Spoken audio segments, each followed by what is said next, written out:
আজকে গুরু পূর্ণিমা না ঠিক, মানে আজকে পূর্ণিমা। আর আমার গুরুদেব, এই যে গুরুদেবকে সাজিয়েছি। এই যে তারা মা, সব ঠাকুর এখানে। এই যে গোপাল, এখানে লক্ষ্মী নারায়ণ, আর এখানে হচ্ছে শিবলিঙ্গ, শিব পার্বতী, বজরংবলী, লক্ষ্মী, গণেশ সব আছে। আজকে একটু অল্প করে ভোগ দিয়েছি, অন্ন ভোগ দিয়েছি।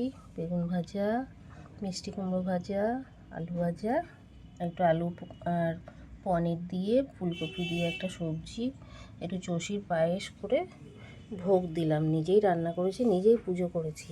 কেমন হয়েছে একটু বলবে সবাই। আর এ দেখো পকো পুজো দেখছে এখানে বসে, দেখেছো? ও পুজো দেখতে খুব ভালোবাসে, ও পুজো দেখছে এখানে বসে।